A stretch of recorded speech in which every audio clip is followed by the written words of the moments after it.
Бид 14 хоногт нэг удаа та бүхэндээ татврын ерөнхий газартай хамтарч татврын тухай мэдээллүүдийг хүргэж байгаа. За энэ удаад бид ээлжит мэдээлэл хүргэхээр студидтэй татврын ерөнхий газрын олон нийтэд харилцах төвийн татврын улсын байцаагч Батсангалыг хүрсэн байгаа. Танд өглөөний мэнд хүргэе. За эхний хэсэгтээ хоёулаа үзэгчтэй ямар мэдээллүүдийг хүргэх вэ?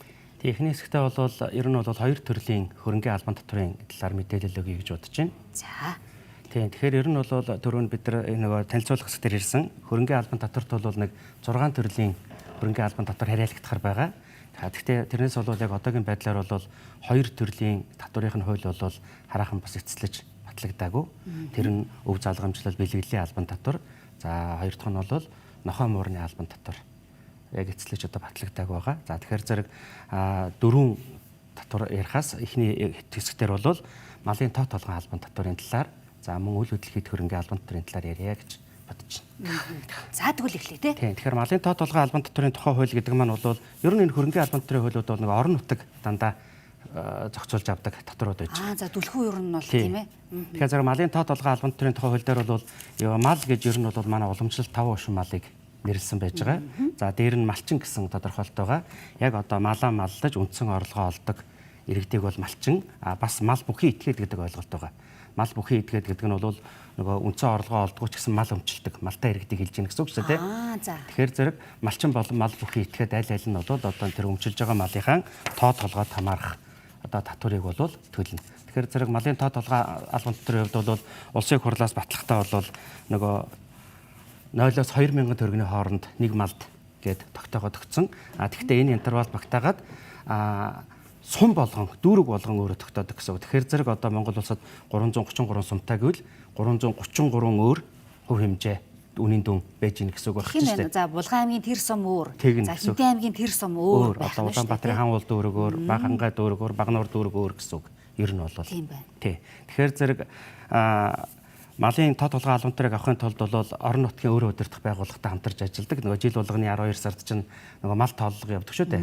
Тэгэхээр зэрэг энэ мал тооллогын дүнд үндэслэж ерөнхийдөө бол одоо малын тоо толгойн албан татврыг тухайн орон нутаг өөрөө ногдуулж өгдөг гэсэн үг. Гэхдээ энэ дээр бас нэг зүйлийг анхаардаг нь бол нөгөө гамшигын тухай хууль заасан нөгөө тооллогын дараа гамшигын тухай хуулийн одоо заасны одоо аюулт үзэгдэл осол гамшигын улмаас одоо мал хорогдчих юм бол тэр одоо хорогдсон малын тоог хасчиж малын одоо татварыг нь одоо ногдуулдаг юм байж байгаа. За тэгээ малчид бол малын тоо толгойд ногдох албан татвараа бол эхний үйлрэл багтаагаад нөгөө орон нутаг маань хэдэн төгрөгийн татвар төлөх юм бэ гэдгийг нь малчин нэг бүрт одоо мэдээлэл хүргүүлцдэг.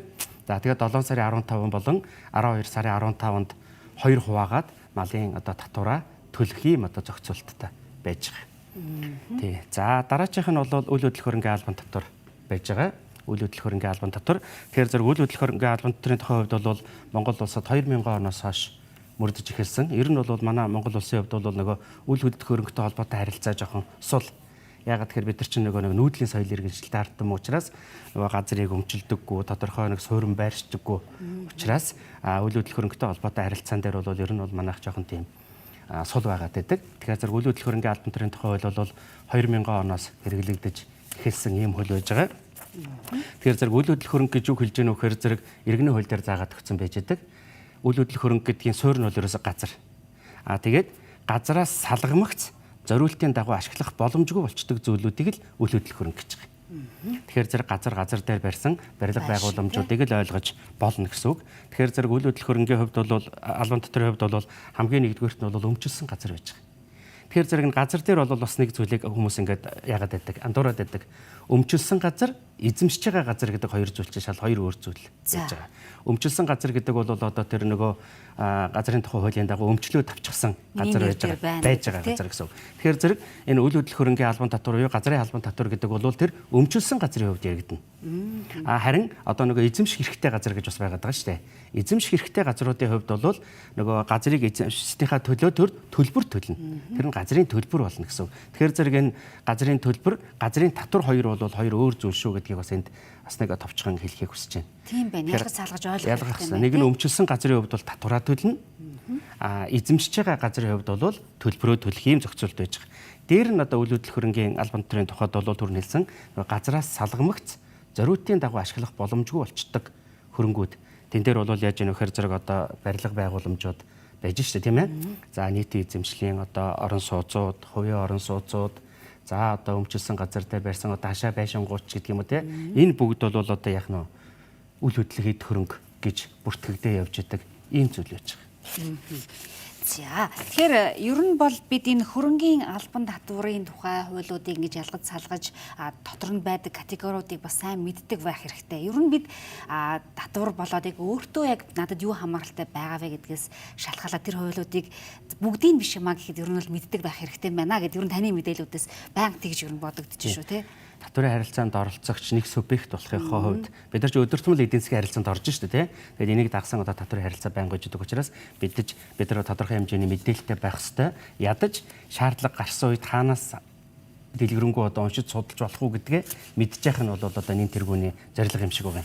Заавал одоо бүгдийг нэг хүртэл мэдчих албагүй те. Гэхдээ шаардлага гарсан үед хаанаас судалж болох вэ? Нэмэлтээр үзэж болох уу гэдгийг мэдчих нь энэ тэргүүний үүрэг юм болов гэж боддог. Миний хувьд бол яг татварын ерөнхий газрын албан ёсны одоо веб хуудас нь маш ойлгомжтой юм байна л шүү дээ. Яг та юу хүсэж байна, ямар мэдээлэл авмаар нь гэдгийг одоо шууд хандаад авах боломжтой байдгаараа надад их бас давуу талтай санагдсан шүү. Тий.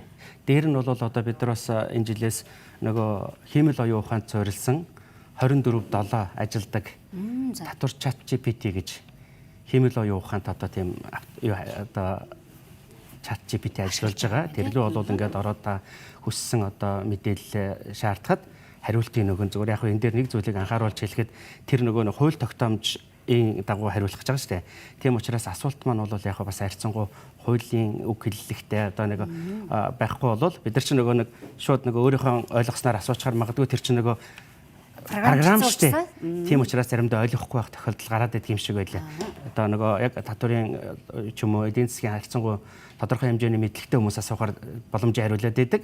Бас асуултаа ойлгомжгүй тавьчих юм бол нөгөө програм маань ойлгохгүй хариулахгүй байх бас нэг тийм зүйл гараад их шиг байгаа юм. Тийм татвар чат GPT-ээр бол одоо ерөнхийдөө гарч байгаа бас нэг тийм сул талууд нь бол тэр юм болов уу гэж харагдаж байгаа.